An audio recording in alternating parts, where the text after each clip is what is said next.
believe we are live. We are live. We are live. I have an ad. You've got an ad? Mm-hmm. What's it for? Some dude wearing CGI stuff smashing a watermelon with a shovel. Oh, Mythic Quest on okay. Apple TV. Yeah. Ah. Oh, yeah. That's the Always Sunny in Philadelphia guys. Oh yeah, that's right. They're doing that new show on Apple Plus. Yeah. Free plug. Apple Plus, just in case. Free plug. You're gonna, sponsor us. Sponsor Planet Destiny. Apple Plus. Hi, guys. Hello. Welcome to Planet Destiny episode number 227. It's my Fractaline, and I want it now.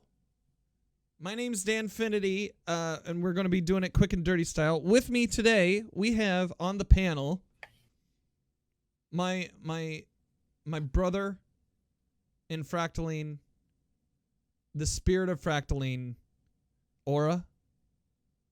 That's me. Fine evening. Mm-hmm. I am loaded with data lettuce and glimmer. Mm-hmm. And I don't know what the fuel costs are to run my Destiny 2 ships, but I guarantee you I am paying some extra glimmer in fuel charges going back and forth between the Tangled Shore and the tower right now.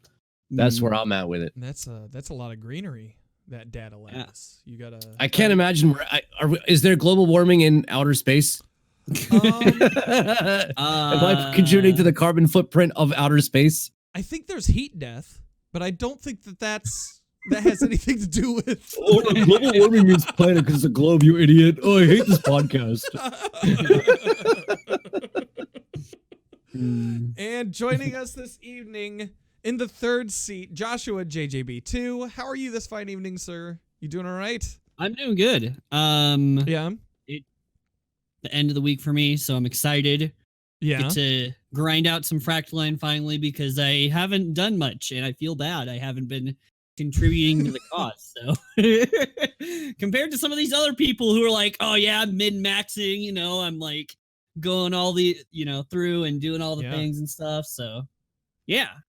There's a lot of people. I'm going to be posting a link here in chat, which is why it's always beneficial to join us live here, podcast listeners. This is the warmind.io. This is the Fractaline that the community have raised so far. If you look at the top 10 list of top resonance power, number 6 is on PlayStation, and his name is iFractaline. Yes. Yeah. He's been on Twitter.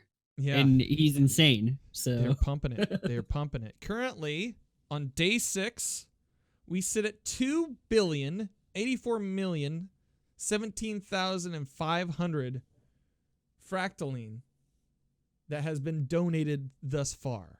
And that's overall. In daily Fractaline, it's actually at its lowest that it's been in the week, at 1,753,300. So, my question to you guys is, donate or invest? As a broadcaster on Twitch, I find it advantageous to listen to what my community tells me to do. Yeah. And right now they're telling me to invest. They're actually getting mad at me when I when you donate. Yeah, when I actually donate. So to avoid chaos in chat, I've been investing currently. That was after 10,000 donated. Yeah. I donated 10,000 off the bat. I Yeah. cut it off there. Now I go back and forth between Tangled Shore when I'm watching TV or doing laundry. Currently. So, okay. So the idea is that with the Fractaline, you invest it early at the top into any one of the obelisks that you've reached. And you keep putting that in after you earn your Fractaline, your ability to donate to the Empyrean Foundation at the tower, and that will scale up, correct? Yeah. That's the thought process. I understand. Yeah. Okay. And so it keeps scaling up until you've donated all your Fractaline for the week, and then you dump it, or do you continue? I've seen a couple things. I've seen where you dump it on Monday before reset, and then you donate or you keep investing for the next 2 weeks. Right. Yeah. For the That's what I've been told. Yeah, because That's it'll what people told me. yeah. Because you get it back. Yeah. Everything that you donate, you acquire back. Uh-huh. So you continue to donate until there's diminishing returns on what you get back. And I believe the diminishing returns are 2 weeks from this upcoming reset, from what I gather. Now, that information might not be 100% accurate because Tom is telling Teddy, who's telling Thomas, who's telling Theodore, who's telling me, and nobody be able to get the math 100% correct on how it's going on. But I think ultimately the thing about it is that I would be astonished if this community didn't find a way to pull it off regardless. Yeah. So even if we're not being 100% like efficient, right. I think we're still going to get this done. Mm-hmm. So I think the best thing for anybody out there is to do how you see fit, how you feel most comfortable, whatever makes you feel the best. How you're going to get what you put in back. Right. Yeah. I mean, I understand the aspect behind a lot of people who are going back and forth and just continuously investing and want to be the top Resonance Power. Like I get it. But that's not content. That's not playing Destiny. That's not why we turned this game on. At least it's not why I turned this game on. So I'm happy to help out where I can. I'm happy to but I have things I want to accomplish. I want to play the game. That's where my focus is. It definitely reminds me of a button clicker, like on your phone, like where you just like, I downloaded one this week and I played it for about an hour and then I got it, took it off of my phone completely. It was where you ran a cafe and there was a bunch of cats in the cafe and you had to keep pressing the button in order to get flyers out the door so that you could get customers in, and then they wanted stuff, so you were constantly pressing on your phone all the time.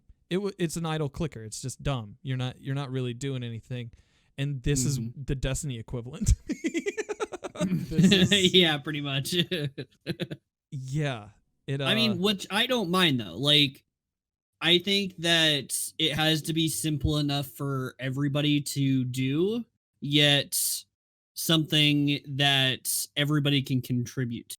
Yeah. So I think it's good because everybody can feel like they're contributing towards something, and people don't feel left out, like with the other challenge that we just had, and only like Glad and like the big names were doing it and stuff, and it's easier for people to do and to contribute to. So it's really good. There's no fear of missing out. There's no one who should feel like they weren't able to contribute or be part of this event. Exactly. And in the grand scheme of things, if spoiler alert possible, if this does lead to Trials of Osiris, then everybody can say that they took part in accomplishing that goal. Exactly. They'll be like, hey, we all helped out in bringing back Trials, like, Unlike the Bastion, where people felt like they didn't contribute to getting an average at best weapon. Sorry to hear that.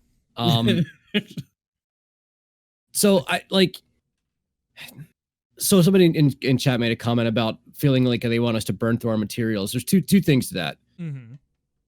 You have to just wait for Spider to be advantageous to what you have in your inventory to build those materials back up, because acquiring materials is easier than it's ever been. So I wouldn't let that be too much of a fear.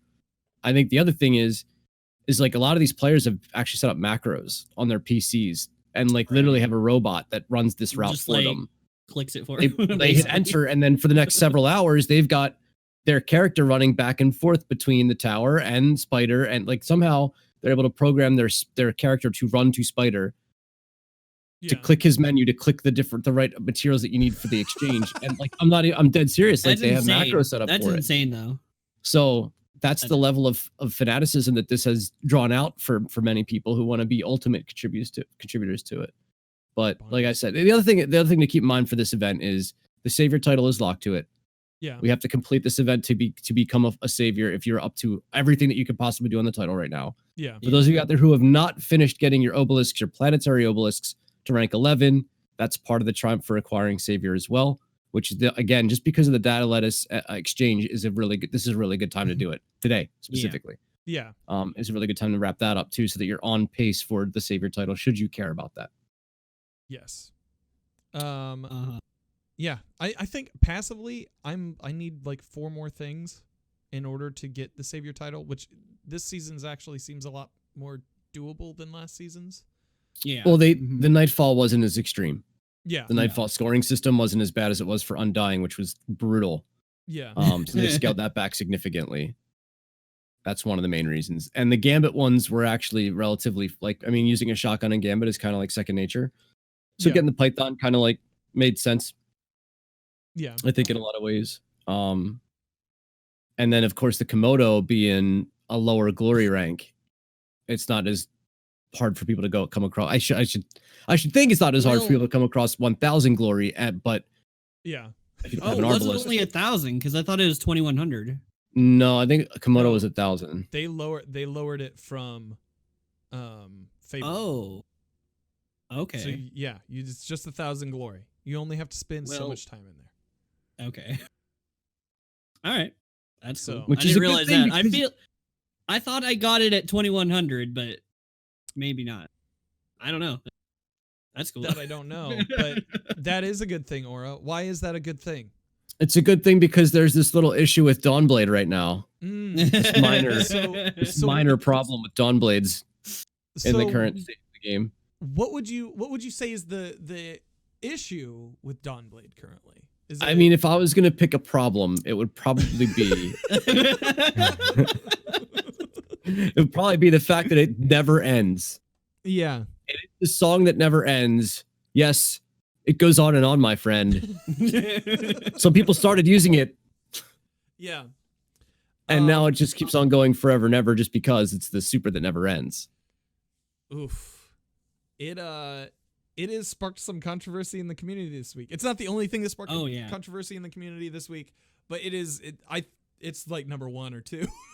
And so the Dawnblade conundrum, I posted a link in the chat to the Reddit of CZR Spec V, who was the entity that found out that if you start your Dawnblade and then swap, like, is it a weapon or or an item, just anything? It's a weapon. It's a weapon is what I've seen, but I've never tried it. Yeah. Okay, so you swap a weapon. You go back to menu. This works better on PC than it does on console, although it has been seen on console. You get Infinite Dawnblade. Or Forever Dawnblade. Or Forever Dawn. Until you die. Until you die. If you get killed in it, you're out of your super. You have to restart it. You have to earn super back and then restart. Mm-hmm. So that has caused a lot of problems in the community and for earning things like that at the end of the season.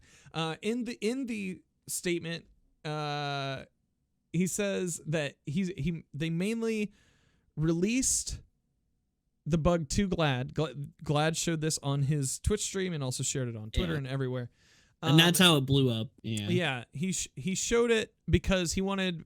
The game is kind of based on chaos as he saw it, and it would be fun in PvE. And he hopes that the PvP folks that use it, that abuse it or use it in Gambit get punished, but that it was better that it come out now instead of maybe during trials, which we're almost guaranteed to see next season, right? Like, we would think so. I mean, yeah. So he would rather it come out now before a small group, like a clan or like a small group of PvP sweats, start using it for their betterment in that environment. My question is the way this went about beneficial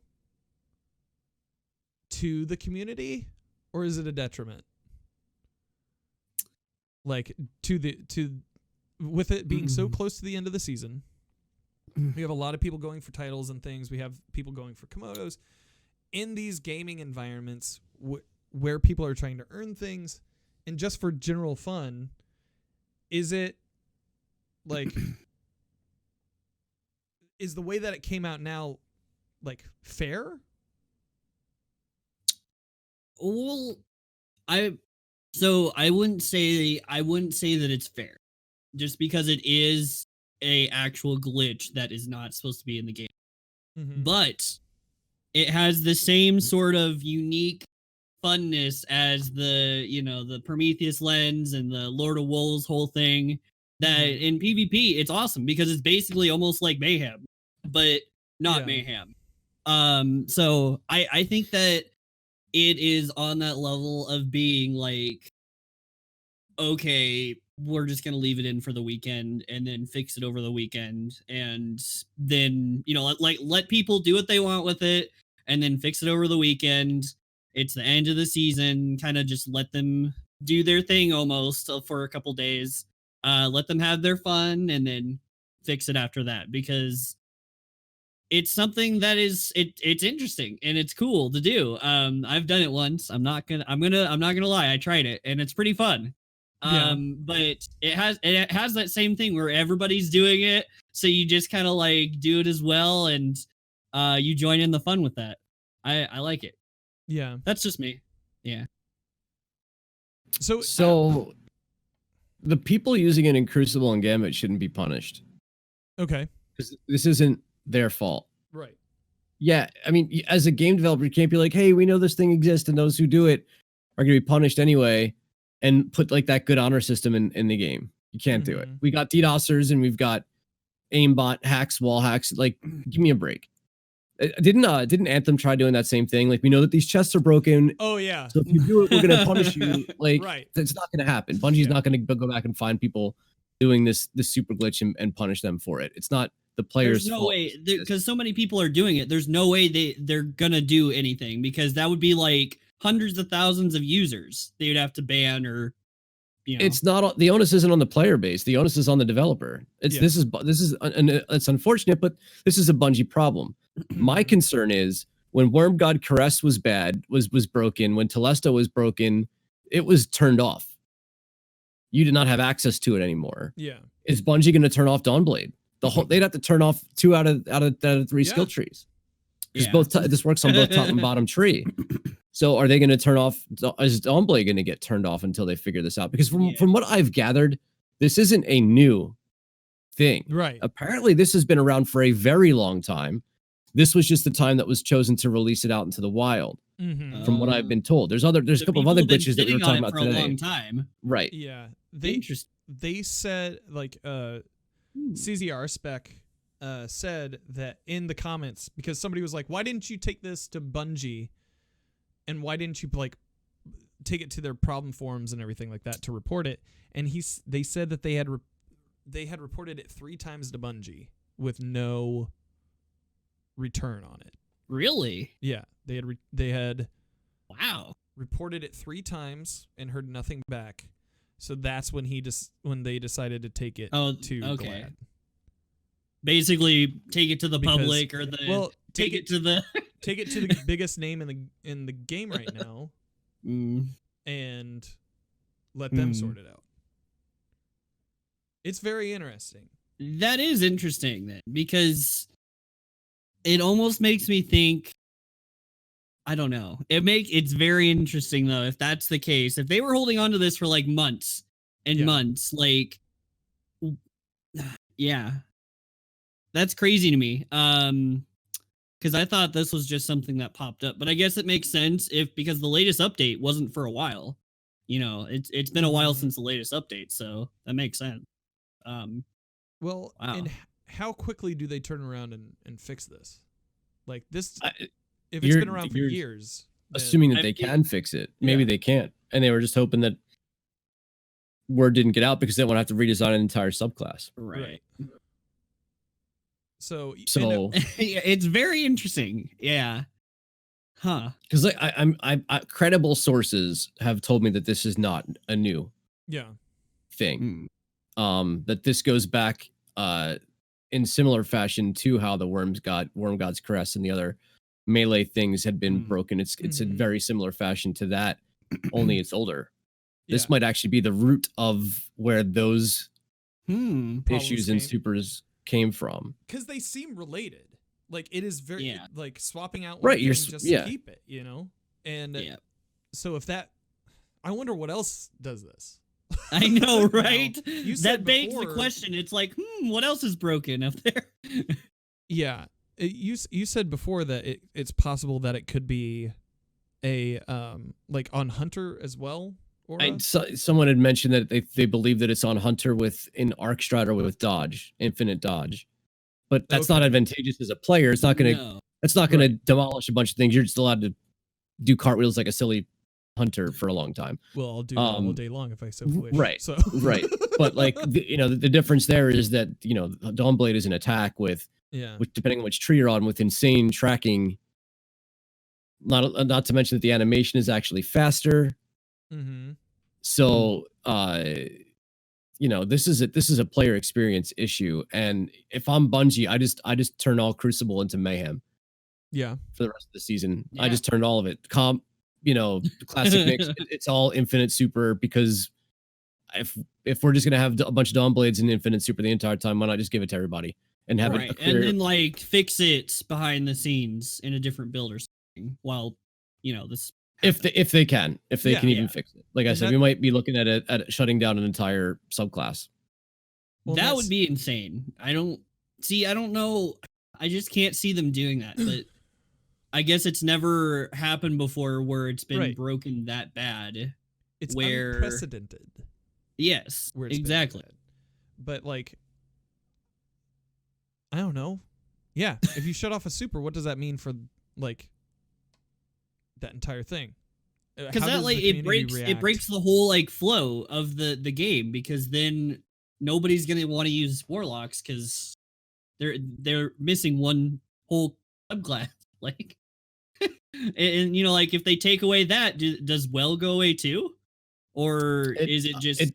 I'd laugh at infinite wells if you could do that. Yeah. Oh my god. Because that would break PvE.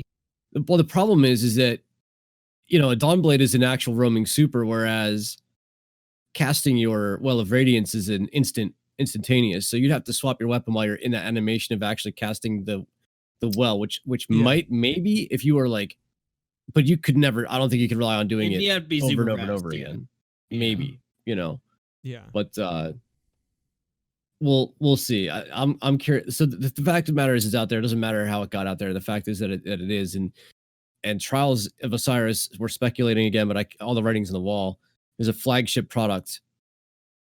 You can't launch it with Dawnblade being in Dawnblade. So something has to go in one way, so in one they're direction like, or the other. Oh, yeah. So this is broke right before our new PvP expansion.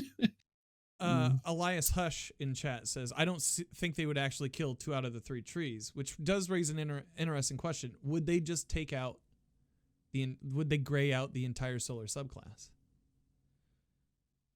The PvE community would lose their mind if you took away Well of Radiance. Exactly. Like if they took away Well, then you have Bubble, but it's not as good as Well.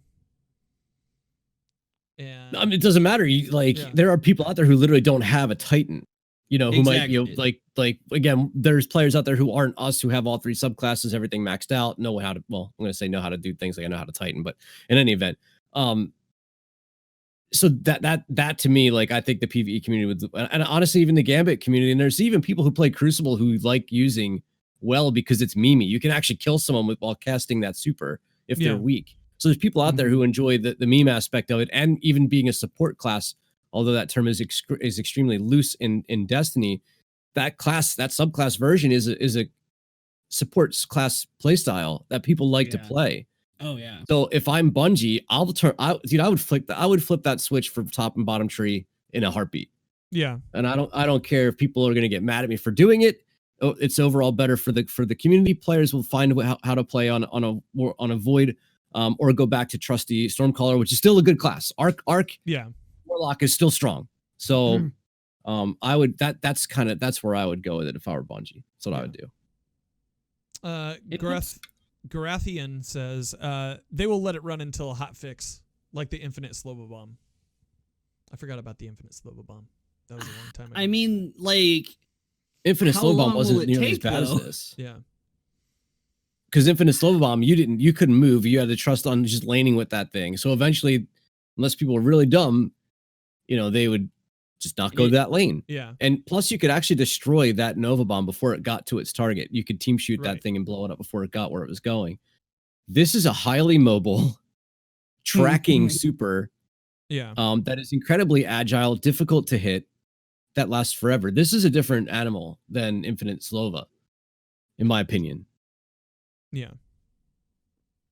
Okay. The only way to shut it down is to kill it.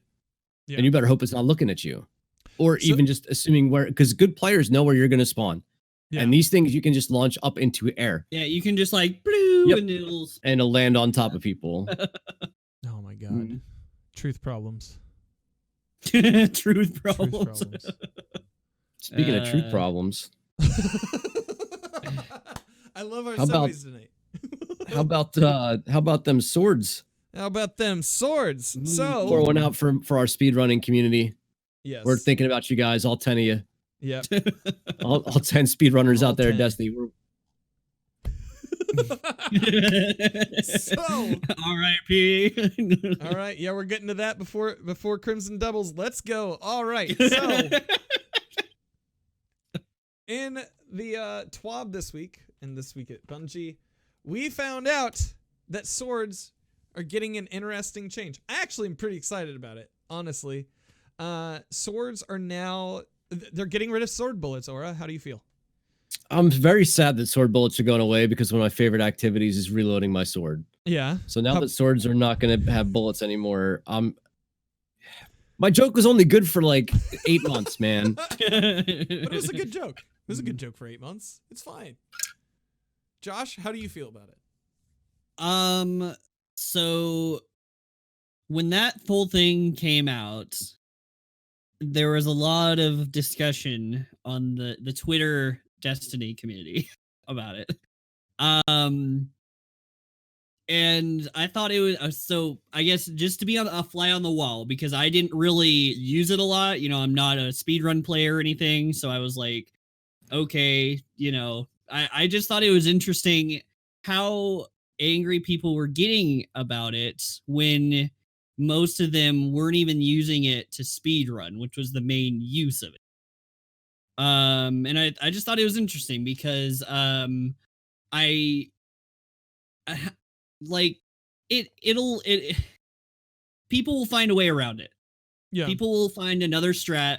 They're always gonna like speedrunning is literally finding the fastest way. So there's always gonna be another way, no matter what. And I just think that it was interesting how people went about voicing their opinion, I guess, is my main point. Because yeah, it just Yeah. yeah. Yeah, I was literally just a fly on the wall. I was like, okay, you know, like I don't know, I don't speed run Destiny or anything, but the Mhm. people who actually sped run Destiny were super like respectful of it, and they're like, hey, you know, it's just a cool thing, you know, whatever. And then I you didn't know, see a there's a bu- single person being respectful about it. I actually almost deleted my Twitter account that oh day. really? I couldn't believe the amount of I want to curse so bad. I couldn't believe the amount of nonsense that I was seeing. When was the last time swords were relevant in Destiny? When? Because I don't think it was in Destiny 2 ever. I would say back when Wrath of the Machine. Yeah. That was when they were. That was it, right? With your Yeah, I think Dark so. Drinker and damage Yep. phase against the spider tank dude. I can't remember his name. Yeah. Axis. Against Yeah. yeah. Spin away. That was the last time swords are relevant. Yeah. How long is that 3 years ago? 3 years ago. 3 Right. years. And ago. people have an issue with the fact that people have an issue with the fact that swords might actually be usable again. Yeah. I'm sorry, what? All at the expense because 18 players can't run through the Shattered Throne in 8 minutes. Yeah. I'm crying literal tears for these people. I'm so sad that you can't get through the Shattered Throne in 8 minutes now. You know, Yeah. I don't see how this is anything but a great thing to bring swords back to the player Mhm. base, to the other, I don't know, Right. however many million players out there to actually enjoy them. I'm actually low key, I'm like scared of this change because they look Okay. like they're. I have to reread this thing again, Well, honestly. they're Okay. changing how they We can work do it because they now. like power up. We can do And it. They right power now. up. Does that mean I don't have to pick up a heavy brick to use them? So, Because I can just go into PvP and block. reading from the TWAB. chapter 4, From verse the 11. twab, as he says. The dev team says swords are getting a little more love this season. While swords have been a staple of Destiny ever since their introduction in The Taken King, we felt that they were due for an update, both to freshen them up, but also to allow us more room to work with them in later releases. Sword energy. Swords now have their own reserve of energy that recharges naturally on its own and is not to be confused with ammo capacity. So it's like what. So they're two separate systems. Yes. So now there's two. What Butters and Gorathun have said is that it will require at least one ammo. This energy will overtake your melee slot while you're wielding a sword and is spent on various actions, such as guarding. Guarding now uses sword energy instead of consuming ammo. Different guards have different consumption rates, damage resistance, and behaviors. So be sure to experiment and find a guard type you like. You'll still need at least one ammo to begin guarding, though.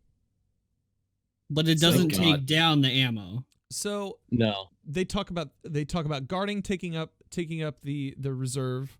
They talk about light attacks. Grounded light attacks for all swords will now loop for an infinite combo, and all swords can cleave.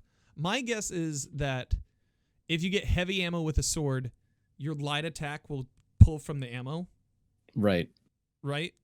And so that you just have the animation is an infinite loop, but it's not an infinite amount of times you can strike because of ammo. Yeah. Exactly. While the basic 3-hit combo is quite a staple of melee weapons in many games, in a shooter, this leaves the player extremely open to enemies. By letting the light attack loop, you also push them and the heavy attacks apart further. Cleaving on light attacks was previously only in the aggressive swords, but we opted to add it to the rest of them for more hack and slash. So my hot take from this is that it's going to have something to do with the new activities, whatever they may be in the new season. It's gonna specifically require this in some capacity, basis off of what they've done before in other seasons. I think that it's very. I think that there's a lot of more uses for it now, and there will be a lot more people. Hopefully, a lot more people experimenting. I know, and I know there's going to be people who don't use them at all or whatever. But hopefully it requires, hopefully there's more people who actually use them now that they're more useful because you can do a lot more with them and stuff. So I really hope more people go out there and experiment. And I'm guessing it's going to be required for some activities in the near future. So. You're probably going to see it linked to a pinnacle. Yeah. There might be a pinnacle sword to acquire. Or a ritual, I don't know, whatever the term is now. The Sword of Osiris. Yeah, that would be a. Could you imagine the PvP community getting a sword as like the flawless? I mean, if it's curvy, if it goes straight for a while and then curves at the end, I could see them being into it. Like the Prince of Persia sword or something like that. Is that what you mean? Yeah. Let me say this. Part of the reason why swords have been put away for such a long time is not just the fact that they're kind of weak, but stomp mechanics. We haven't been able to get close enough to anything to actually hit it with a sword. Maybe in Destiny 2 at all, outside of like a tank. Not really a lot of fun hitting tanks with swords. So in order for swords to come to the forefront and really be usable, it's going to require a design change on Bungie's side for some boss encounters. Because I strongly believe that's why, because World Line Zero is actually pretty strong. Yeah. In terms of attack, it's not that weak. It's just that nobody really wants to waste their power ammunition on yellow bar ads. Does that make sense? You know what I mean? That's typically something we're going to save for max DPS settings. We want our grenade launchers with Spike Grenade or Full Court. We want our back in the day it was Whisper the Worm, those kinds of things. So that's part of the issue, is that we're forced into these encounters that keep us away from bosses. I mean, I think the last time I really saw sword battles was Lilgal ran right before the final fight. That was one of the things where swords were sort of being used, because that was one of the only places where you wouldn't get knocked back. So Right. while this is encouraging, unless there's changes to actual engagement with enemies, I don't see it being a massive change. Right. In Crucible, it's interesting with blocking and how the different blocks would attack, and all you need is one ammunition. So if you stay alive, you could, in theory, like it block. could lead to some interesting situations. Yeah. So that's really cool. Yeah. To continue, heavy attacks now consume sword energy, so that goes into the melee spot. While you are always able to perform a heavy attack, the attack is stronger when they have full energy and weaker when you don't. A lot of sword play in many situations simply boiled down to endlessly mashing the heavy attack button instead of mixing up attacks, which wasn't quite the most interesting experience. Do note that aerial heavy attacks, as a general rule, do not consume sword energy, and that can vary based on the sword. The final thing that they talk about here is shield bypass, which I think is one of the more interesting things, especially in the PvP side of it. A portion of most sword attacks can partially bypass elemental shields. We added this to give swords a little bit of a personality difference from shotguns, who share a very similar role in combat as powerful CQC weapons.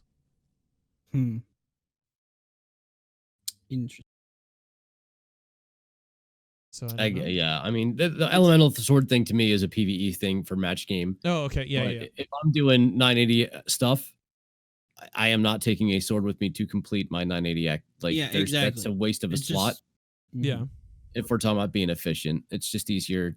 There's no real reason to not have an element per person in your fire team, especially right now. Yeah. I don't know.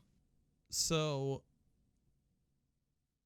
what I see coming out of this, Gray Fox kind of hit on it a little earlier, is a PvP mode where you're just sword fighting.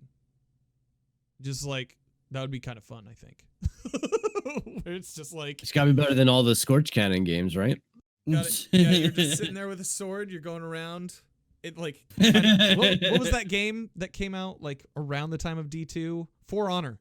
A little bit like For For Honor. Honor, but with Destiny. I can see that.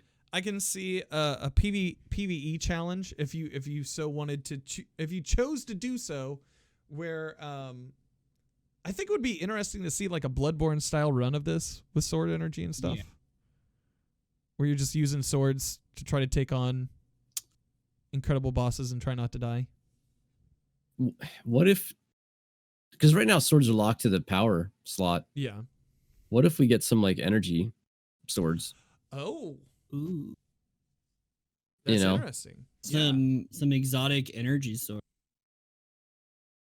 Because that would open up our abilities to take max DPS weapons in for boss fights and still give us something usable for clearing yellow bar, red bar enemies. I mean, if I'm thinking out loud, I almost kind of want all of the swords to move to the energy slot as is. Like, Yeah. maybe take like 3 swipes to kill a guardian in Crucible or something like that. But I'm not sure. Yeah. Oh, Because with that charge, you can always block and guard. I don't know. Just thinking out loud.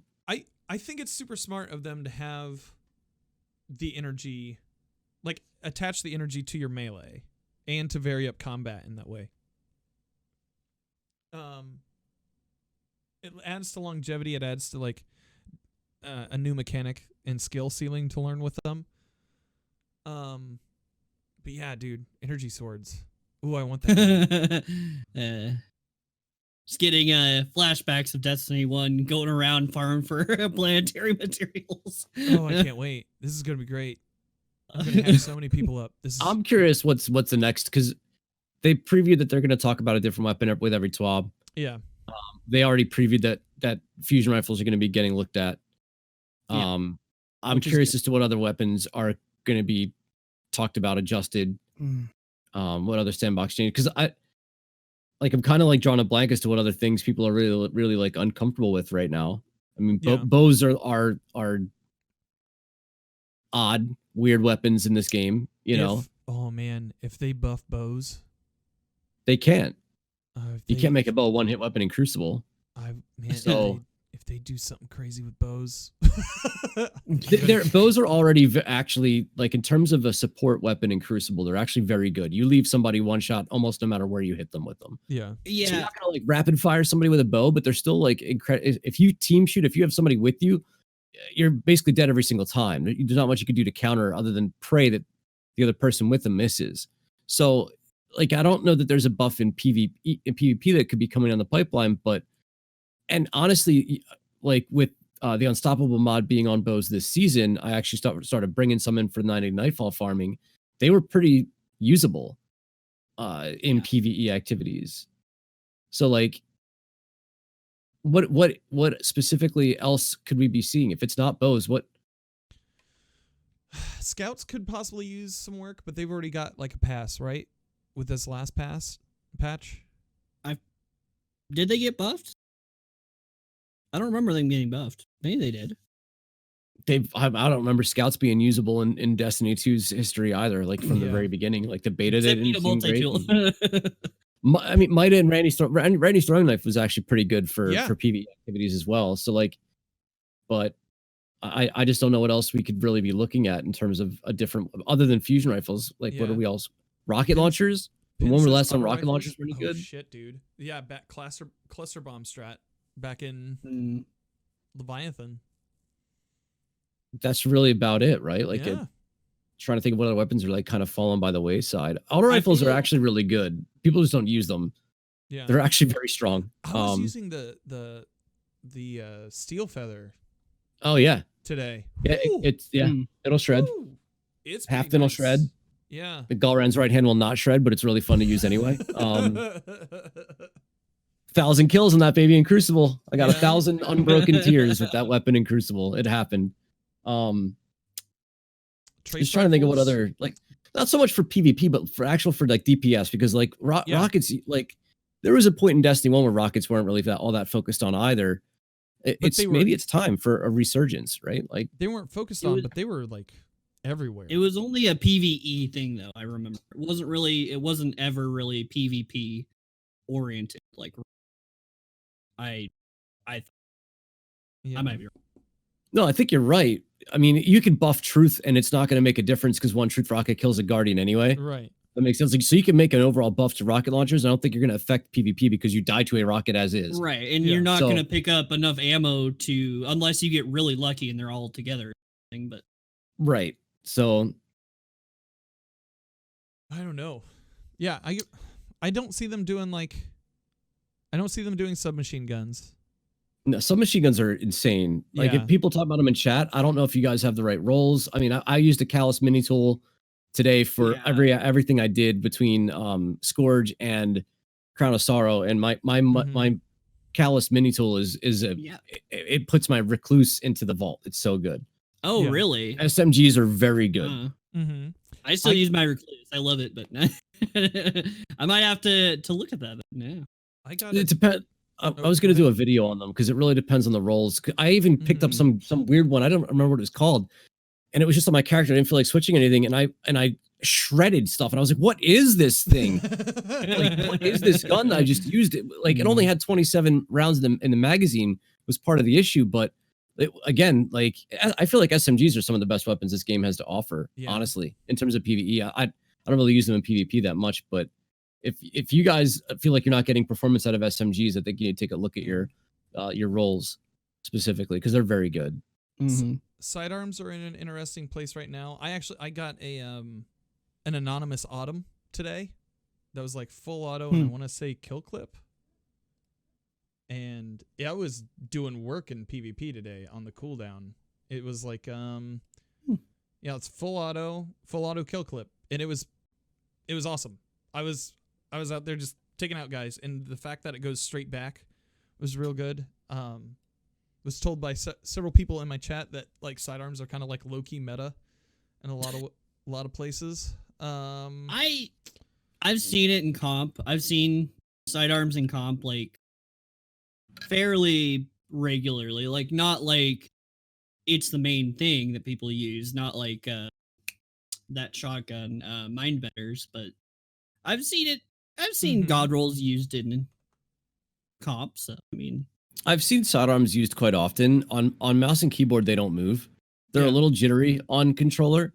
It's almost like the gun itself bounces up and down, even though the crosshair doesn't, which is a weird animation. Like you can be on target, but the gun will show off target.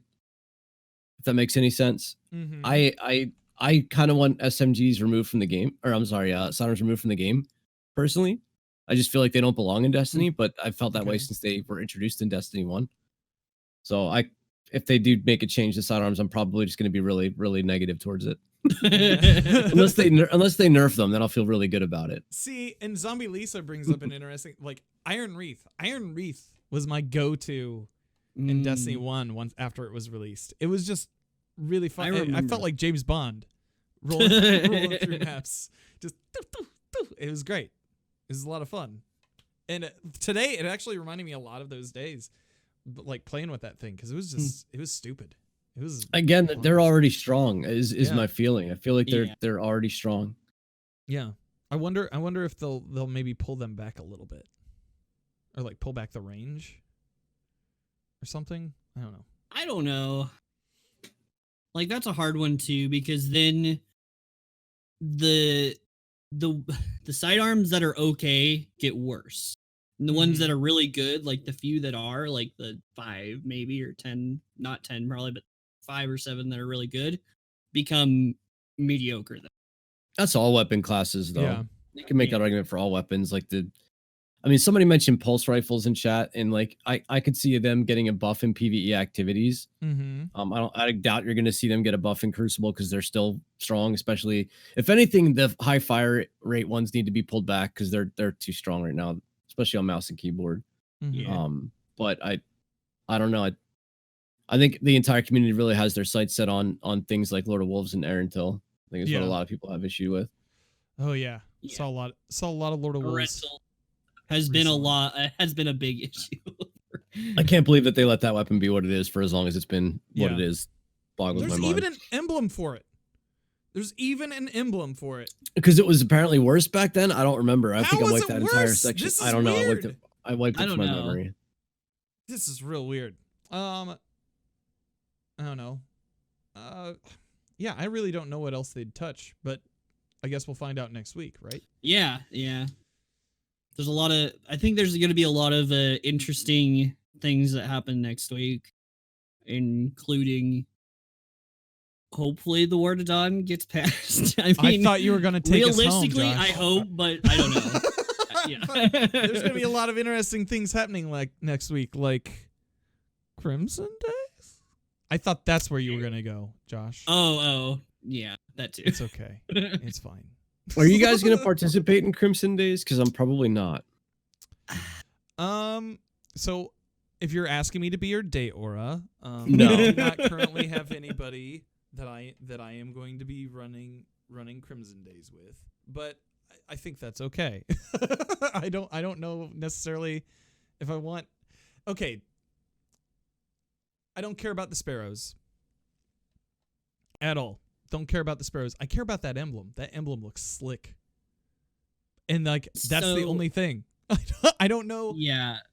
The ghost is going to be available to purchase through Eververse, like either with cash and or what ship, seems. Or I mean, the sparrow probably will too. I'm assuming. Well, I think the sparrows actually involve like a quest, like both the left and the right hand side one, because they're attached to a triumph. I can't imagine that they would sell something that was attached to a triumph. I didn't realize it was a triumph. Okay. But the we're going to see the vow again. The vow is going to come back. We got a Wardcliff coil ornament. See, Graviton Lance ornament too. That one's from the Eververse. Of this stuff is the same stuff as last year though, and I think that's what's really turning off a bunch of the people who play this regularly, including me and all of you guys probably. Is that a lot of this stuff is the same exact stuff? Like, why would you do this? I already have Hush or the Vow, I guess, and I have the Wardcliff coil ornament, and I have all that. The only thing I don't really have is that double-sided sparrow, which I guess I'll do the quest line to do, but I probably won't do any more doubles. It's just, it would have been cool to see a different weapon at least. I would have been a way more excited to do this if it was at least somewhat of a different weapon. So that's where I'm at with it. Yeah. But I have 69 kills in the emblem, so I can't play Crimson Doubles anymore. I'm done. I can't play. The next thing is to 420, and I can't do that. So I'll be avoiding Crimson Doubles Crucible this time around, and every time from now on, because my emblem says 69 on it. Wasn't even planned. That was where I didn't even know that I got the emblem, so I just stopped. I stopped playing. I was playing with Wise. He was my duo's partner. We played an entire day. And then when I stopped, I had exactly 69 kills in my emblem, and I was like, I'm never playing That's good. That's awesome. this game again. That's like, so I need to run one more Leviathan, and I can retire from ever running the Leviathan again because of 69. Yeah, I forgot about that. Yeah. You could just leave before the final chest opens. There's who's Fitzy does that? Is it Fitzy who leaves? There's somebody from math class dips before they actually get the chest because their number's where they want it to. Yeah, my orbit game is strong, but not that strong. I don't know. We'll see. But yeah, so mainly this event has been more cosmetic in the past anyway, right? Like there hasn't really the vow. Actually, the vow was the first time there was a weapon tied to it last year. So it's like it didn't really break, and that didn't really break anything. As far as I remember, the rolls weren't particularly crazy, right? Yeah, I think it was a pretty straightforward thing too. It wasn't really that like complicated. So, like it wasn't. If you played at least a couple matches a day for a week, you would get this. So, yeah, pretty low impact grind is what it seems like. Especially this event's only like a week, correct? Yeah, it's only a week, so it's going to be a little bit of a culture shock for the people who just did the whole snow event. I forget even what it's called, but it was a whole month. Yeah, it was a whole month. Baking cookies for grandma. Yeah, baking cookies. Yeah, so it's only a week. I guess get on it if you're, if you are only can play like once a week or something. I would actually play it because it's only gonna be around for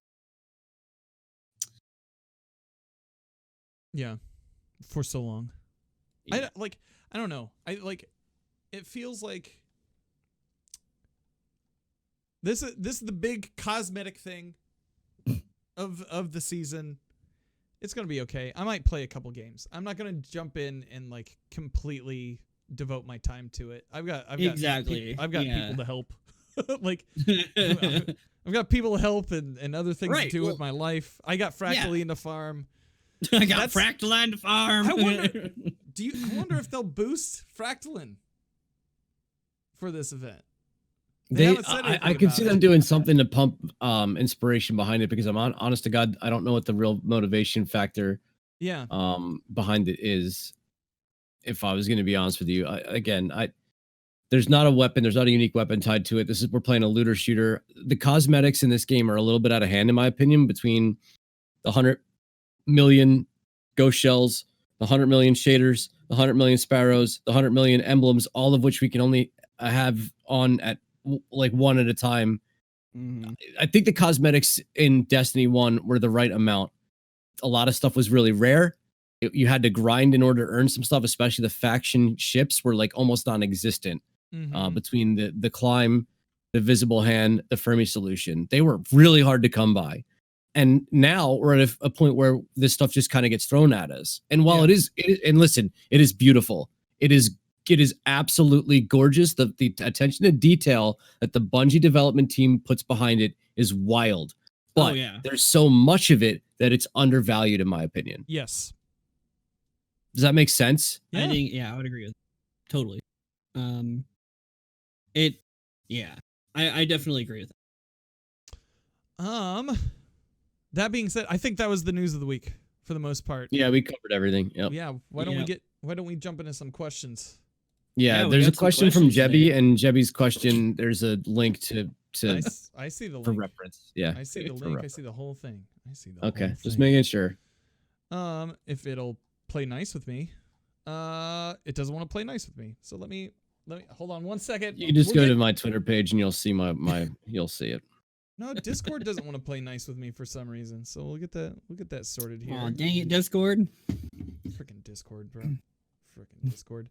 M Mills asks, how involved should Bungie be with outside events like the Gambit one, Glads, and now True Vanguard's PvP one? How much of an involvement do you think that they as a company should involve themselves in it? I'd make the community aware of it for this way people who want to get involved in it can get involved. And I think they did. I think Bungie took some action on True Vanguard's tournament, if I remember correctly. I might be misspeaking, but I think there was a retweet. Yeah. Okay. Have they officially sponsored any tournaments or anything? No. Nope. And they won't. How would they? How would Bungie? I mean, we're playing their game. We officially sponsored that. Giving them free advertising every day. Yeah. And nowadays, I had somebody ask me if wasn't Activision for Bungie like a good thing, and I was like, that's an argument. That's like maybe if like a tournament thing were in effect, but I don't know. Man. No, I think it's the right amount of involvement. And I think they'll watch. They'll have they'll have the community managers paying attention and seeing what's going on. They'll have members of certain teams checking it out. The thing is I'm sure that the community managers do lurk a lot. They see a lot of stuff, even though they may not respond to it, or they may not even like it on Twitter or whatever. They're always looking at a lot of stuff from a lot of people.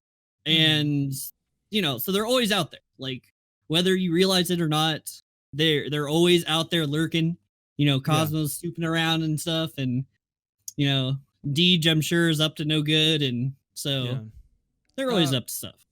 Butters brings up he brings up the point that and if they choose to sponsor one person's, some might take offense that theirs wasn't officially sponsored as well.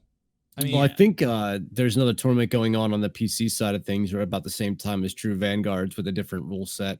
Yeah. A paid tournament. So you do run the risk of that. But let's be honest, you also run the risk of that when you fly certain content creators, YouTubers, and players out to Bungie to play test content ahead of time. Exactly. And we live in a time of favors. It's part of the gig. Yeah. So work hard. Right. Yeah. Keep your head in the sand. Work hard. Do good work.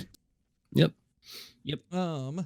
Desmeraldo asks, question for Aura, Dan, and Josh: what type of exotic weapon will be in the season pass next season? Sword. Yep. Calling it out. Indicate. I would. Perk is going to be a low rate charge time. I think sword's an easy answer. We typically get a few different exotics per season. So not just a weapon, but we're going to probably see some form of an armor or an exotic. But at this point, I want to leave that to the creative development work at Bungie, because they think of things that I can't think of.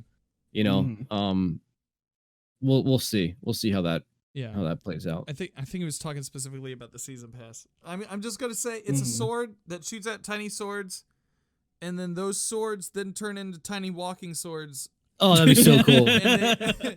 It's kind of like the Colony, where the swords all march around, and they seek out people, dude, and they just stab them. Sign me up to run from that.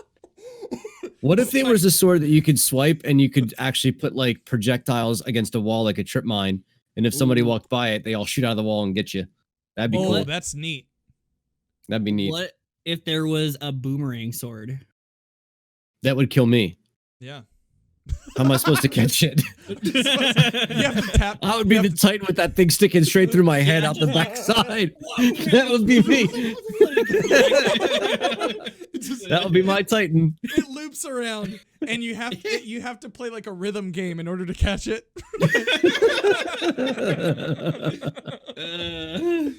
Oh my god. We'll leave that one for my Warlock to use. My Titan's not smart enough for that. What about a Gunblade? Gunblade sounds awesome to me, dude. I'll be Squall every day. Gray Fox asks, besides some outliers, are we in a good weapon meta? We're in a diverse weapon meta, yeah.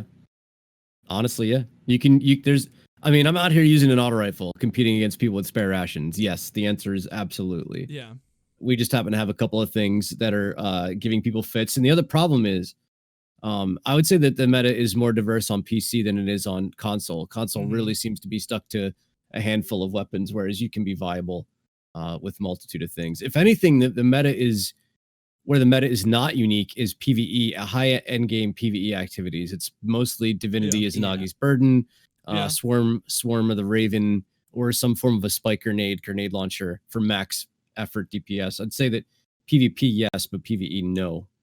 Yeah. And that's where sort of the bane of end level activities for PvE exist, is because I think there's always been sort of a something that works and we stick with it sort of thing. You watch a video once and all of a sudden yeah, exactly. Like Yeah. oh, just use whatever, and it works. So it'd be cool to see them have a little bit more of a wide variety of weapons you could use, and they would all, in an ideal world, they would all do the same amount of damage. I know that's not, something that's probably plausible, but it would be a cool thing to see, just so, you wouldn't be like, oh, if you don't have this or this, you're screwed, sort of thing. So, yeah. They're trying with the seasonal artifact and unstoppable and overload. They're trying to build in the diversity there. The problem is that it's not super effective weaponry that they're putting it on. Right. Like I'm running a scout rifle or a bow, not because I want to run a scout rifle or a bow, but because I have to have unstoppable rounds on something to. So. Yeah. Exactly. So, oh man, what do you think that's going to be next season? The unstoppable, the overload. I mean, they've shown a history of repeating themselves. So like we've seen this stuff on SMGs all 3 seasons that it's been available now. So I don't see that pattern altering. I mean, that'd be hilarious if they put unstoppable on like a grenade launcher or something like that. You know what I mean? Like be wild if you saw, or unstoppable on a sidearm. God forbid. Barrier on a grenade launcher. Yeah, we might, or a rocket launcher. Unstoppable on a rocket launcher, barrier on a sidearm. They could do some stuff, but they'll probably have a back pocket where it's on an SMG or an AR. Yeah. No, it's just a service purpose. Quick tip before we move on to the next question. On the barrier champions, I didn't know that until this week, until Mills told me. But you can use, so if you tag a barrier champion with Anarchy, and then swap to your barrier weapon. So I've been using like the Garden of Salvation pulse rifle as my barrier boy. Yeah. If you swap to that and it puts up its barrier, the bolt from it's inside the barrier. Well, it takes down the shield like almost instantaneously. I didn't know that until this week. That was a shout out to Mills for showing me that. Okay. I didn't realize that either. I don't have Anarchy, but that's probably why I didn't know about it. Well, it's pretty nice. I got another one today. Jebby asks, question for Aura.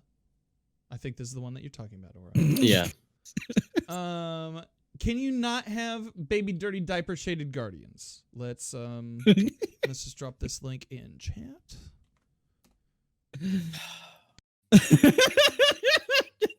I got Shadow today. I ran shout out to Juggalo Spider. We ran Crown of Sorrow, and all I needed for my shadow title was the shotgun, Emperor's Courtesy, I think is what it's called. Right. And it dropped for me. And my warlock was geared out with whatever armor allowed me to have sniper rifle reserves and grenade launcher crap and whatever else I needed to be effective in combat. And it just so happened that the shaders that were on those pieces of armors aren't a very good match. So if you want to click the link and take a look at my warlock, you'll see it's not the most pretty looking warlock in the game. I'm looking at it right now and it looks trash panda. Let me see if I can put this up. It looks trash panda. Let me see if I can put this up. Yeah, it's pretty bad. Green. It is not great. No, it's no, not great. no, it's not great. Let's see here if I can do that real quick. Bumper 1. There we go. Okay, chat. Now All we're right, starting mind to- your business. Yeah. It kind of looks a little trash panda there. It's not bad. I mean, like, I've seen worse. I've played against worse in Crucible. Yeah. But I think Trash Panda does. The only thing that matters is that shadow title right below it. All right. Right. Exactly. Let's show a little bit of respect for the shadow title. Congratulations. And don't worry about my yellow helmet, my blue chest piece, my white pants, and let's act like class items even matter on Warlock, but it's green. Right. I mean, but I just want to say, it fell into Ava's laundry basket. I've seen worse in the morgue. You guys are awful. Awful people. Yeah, but yeah, dude, Dang. Congratulations on Shadow. That's how long has that taken you? Like when did you decide that I'm going to go for it? I was like, for some reason when we left that season, I was actually really close. It was a matter of some raid challenges, which turned out to not be all that difficult. The raid challenges are very easy. Yeah. And I've started putting a focus on PvE content, especially because PvP is in such a state, especially with now we have like unending Dawnblades. So I've been focusing more on PvE content, and I'm actually really close to all of the titles in Destiny 2. So this one was Emperor's Courtesy, and for the past 3 weeks I've been trying to get this damn shotgun because it's all I've needed, and it just wouldn't drop. Like it just would not. It was almost as if I didn't believe it was in the loot pool. So today, final encounter, finally got it, which was actually a change. I don't think it was available except for the jumping portion chest was the only place it was available for the longest time. Bungie made a change to the loot pool, allowing it to drop anywhere in the raid. So that was fun. Yeah. And now I got a couple of things for Harbinger to finish out. I just got the solo Pit of Heresy done on my Titan with no cheeses this week, which damn near killed me. Yeah. Yeah. And you were running out on Titan, you said. I was on a Titan, no cheese, and my fourth time ever in the pit, and I did it solo. It took a while. So could you say that you got in the pit and tried to love someone? I did get in the pit and try to love someone. Yeah. Yes, just like Kid Rock has always instructed. Yeah.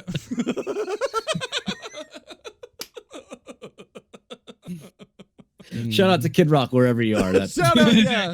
Probably that karaoke bar in Detroit. Yeah. I hope you're doing all right out there. You know, son of a car dealer. Gray Fox 2K30 asks, with the possible return of Trials, what do you suggest for Trials noobs or those who did not run the event ever in Destiny 1? I'm going to also add in Destiny 2. We don't know what the version we're going to get is. Exactly. We think it's going to be 3v3 Elim, so it's going to be really hard to, like, this is how you should play, but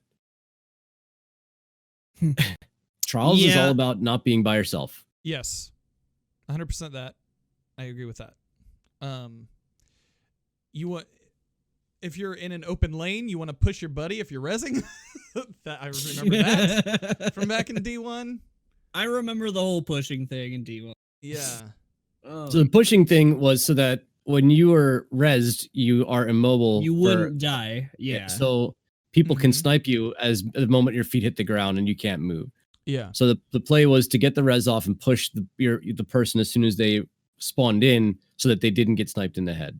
Right. So that's the push mechanic. But if you are not a confident player, the best thing for you to do is to play off your player on your team who is confident and support them as best you can, whether it's supplying a rift around the corner, a barricade on a wall, or just team shooting. If you lack that confidence, so everything's kind of magnified in a 3v3 environment. Everything happens a little bit faster in a 3v3 environment. It really comes down to a lot of the mistakes that people make in sixes, though. You know, don't peek a lane unless you have the advantage. Yep. A lot of people just run through into, like, especially on Pantheon, I'm going to challenge Waterfall, but I know I'm going to get there second.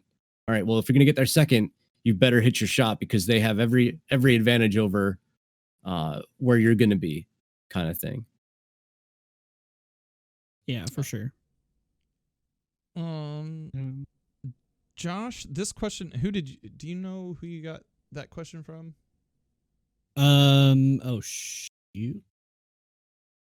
Forgot I didn't put the name in there. Oh, was it? I think it was Jebby. I think Jebby asked the question, what is one thing that you want to see happen before Trials comes back? Them patch the Infinite Dawnblade thing. That would be great. That'd be super great. I think we're going to get a lot of what we want to see before Charles comes back. I mean, Mm-hmm. I want to know more about these 8 or whatever changes that we're going to be seeing to Crucible or the game in general as it progresses. I think we're going to get a lot of what we're looking for here, hopefully. Mm-hmm. But honestly, I want to see, along with Charles, is I want to see some form of PvE content and some form of farmable activity that has a weapon loot pool. Because, and I said this to Deej on Twitter, when we had the forges in Black Armory, we had the Menagerie, we have the obelisks right now, we had the lectern.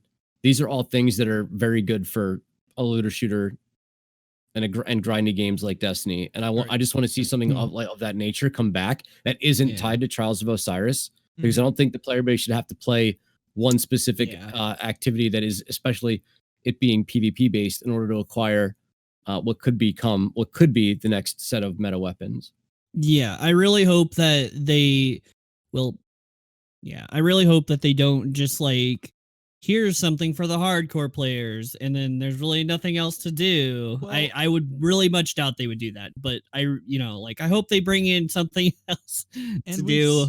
We've seen what happens around like the time when an entire season is molded around a game type specifically, like Gambit. Yeah, and I think we on the show didn't find that like extremely interesting, like as content.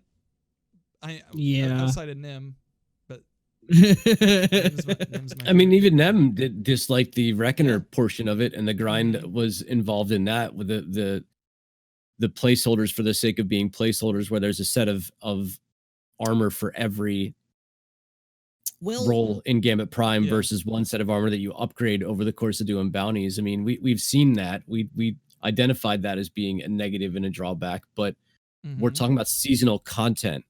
And what makes me nervous is that there's just not enough resources available for there to be 2 different pools of areas to focus on. So like, is this really going to be a PvP only season? And if that's the case, what are the PvEers out there gonna do? And dude, hopefully the changes in Crucible are gonna raid. Like, I mean, I like raiding, and there's collections pieces that I'm still missing. There's still things for me to do. Yeah, but there's nothing wrong with introducing new things as well. Yeah. Final question of the evening from Steve2183. Does anyone else really miss the Plague Lands? I do, but that was mainly because I actually liked the version of the Forge that they had better than this Forge. Personally, I liked that Forge better than this Forge that we have in Destiny 2. Okay. Which Forge did you like better than which Forge? The Forge in Destiny 1 versus the Forge in Destiny 2. Where you went in, so there was a boss every week. It was it was kind of like the Forges now. Except for you remember you'd have to crawl up the stairs a little bit. Yeah, to get into a Archon's Forge? Yeah, you talking about Archon's Forge? Archon's Forge. Yeah, the Archon's Forge. Yeah. Yep. It was way back in clusterfuck nowhere. Oh yeah. And like Rise of Iron. One improvement is match-made activities now. Yeah. Exactly. And that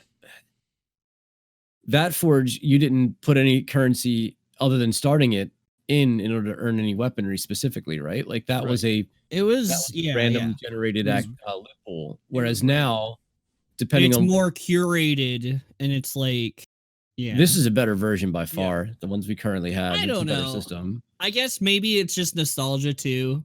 Well, why I like it, but don't you like knowing exactly what you're going to get as a reward, though? Yeah. Controlling your own. I mean, that the clear path to gear is an incredibly important thing for Destiny, because the only thing holding me back from Shadow was a shotgun that took me 3 weeks of running to get, right? Yeah, that's true. Like, there's still aspects of that uncontrolled RNG, which is still a reason why a lot of people don't have Wayfarer, especially as it relates to the Mars the weapons. Escalation protocol. Yeah, there's enough RNG in this game. Instead of extra RNG. Yeah, I don't miss the Plague Lands. No, I don't. I guess now that I think about it more, is more like the nostalgia of like the last Destiny Yeah. 1 thing that we did more than anything. But So yeah. I played Destiny 1 last week while the servers were down on stream. Had a lot of fun with it. Like people were reminiscing and having a lot of nostalgia points to it. I played a couple of the missions where you were in the Plague Lands. Didn't really like it all that much. Like, they're just, but I think that also comes with like the mission structure in Destiny 1 opposed to like how Destiny 2 handled it as well. But yeah, I mean, like, it was fine. To me, at this point, knowing what I know now, the Plague Lands they were an interesting mask on top of content that we already had for the most part. Right. And because it's basically Earth, only it was winter snowy Earth. and it Yeah. was Winter- exactly. Yeah. winter in Russia, except for there was red bits. And like, it was fine. It was cool. I still need to climb that frickin' mountain. Oh, really? I still need to talking climb about that the Iron Temple. Yeah, I still gotta- love climbing that. Oh my god. I so could bad. not. Oh my god, I hated it so much because people would always be jumping. Like, Oh, Once- they once would like one knock person- you off and stuff. once one person starts jumping, then everybody starts climbing. You know, and it just I got it, It's and I not never as did neat. it again. yeah. Well, Yeah, once no you do it reason. once, I don't think you should ever do it again. It's Because you get Grimoire right when you do it the Yeah, first. yeah, and there's a ghost shell at the top. Oh. yeah. I don't know. Let me ask you this: Okay. Is the content drip enough? I think so.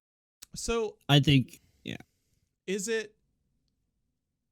it content drip? Like, I think looking at the models of the seasons versus how in Destiny 1 we didn't really know a ton about how the content was going to be released or put out. I would Well, Destiny 1, it changed too multiple times Yeah. because the first roadmap was like way different at the start of Destiny than at the end of the life cycle of Destiny 1. It was radically different. So. Yeah. For me, what I would like to see in contrast, it's tough to say this. I don't know. In Destiny 2, there's a lot of fear of missing out stuff, and we've seen people complain about it on Twitter and everywhere and Reddit and whatnot, and it makes you play the game differently than maybe you first intended or maybe that we're used to. And I personally am not like a huge fan of that fear of missing out feeling, even though, like, looking at the Savior title now, I'm missing like 3 things from it. I think I gotta get like a couple of weapons and a couple of emblems and then like do a flawless run or whatever. But at the same time, it does feel like I'm avoiding a pressure, an outside source pressure that I didn't really feel before in Destiny 1. And maybe Destiny 1 had the benefit of like maybe having a more fully realized chunk of content that had some time to breathe and allowed you to play other games more regularly. And maybe that's what I'm missing. But I think I'm asking my question incorrectly. Okay. So I'm not saying do you want to revert back to the old way Destiny was versus the content drip that we're getting now. Yeah. I'm asking you specifically in terms of the content drip that we're getting, is it enough content? Because it's worth the price that we're paying. It's for $10 sure. bucks. Right. But sure. I just like, if this is going to be an online MMO style first person shooter, they're missing the MMO portion of it big time. If you look at what games like Final Fantasy 14 or 15 or whatever version of Final Fantasy is currently undertaking, you know, that's kind of your bar for an online MMO, and there's just not enough diversification occurring. Like, Yeah. I had this dream the other night where like one of the planets was nighttime and there was an entirely slew of different enemies on it. And there was different things that had to be done when it was nighttime on that planet versus when it was daytime on that planet. Like the environment itself changed, the dark side of the moon per se, cool. Yeah. kind of thing. Like, is Bungie missing an opportunity to do little things like that? And I mean, we're talking about a studio that's like 800 employees, right? Right. But how many of them are working? Like, of that, how many are on sales? How many of them are in marketing? And I'm just saying, I'm just curious as to whether or not this is enough. I feel like that's something they maybe want to go towards as a goal, because, you know, like at the beginning of this, they're like, hey, we want to start including events that pop up and stuff, and like special things that happen at certain times. And but those are flashes in the pants. And like, look at how much, like, let me use the boss fight for Xenophage, for instance. Pretty unique encounter. Yeah. One-time use. Yeah, right. Right? So like, how many of these are missed opportunities for what could become actual reusable content? I don't know. Yeah. I don't know. Yeah. It is tough. And like Des said, remember that in D1 there were a lot of content droughts. I understand that. Right. I'm not trying to say let's go back to the way that was. I think we're in a content drip system, but I just kind of want more. Yeah. I want more content. I will say, does this season feel like it has more content than last season? Comparatively?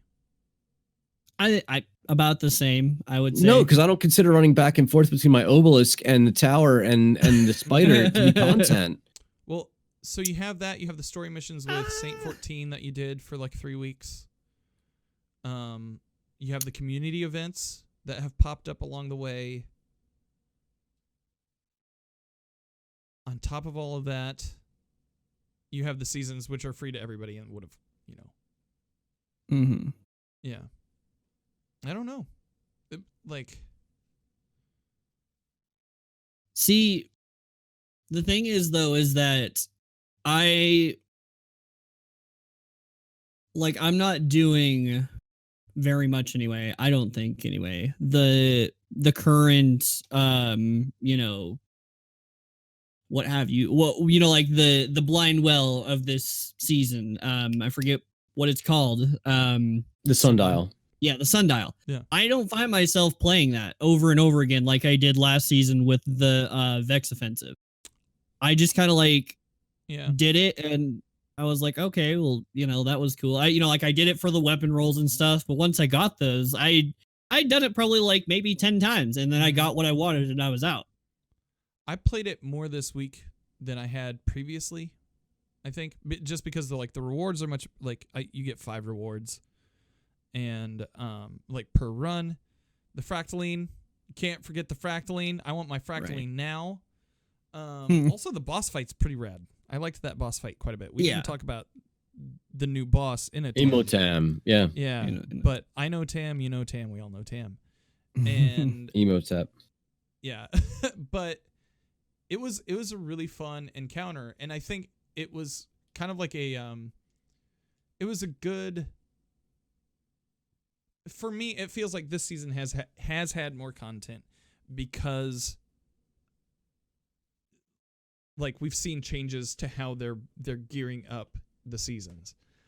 I would like to see that continue, but there's always going to be slower seasons than most.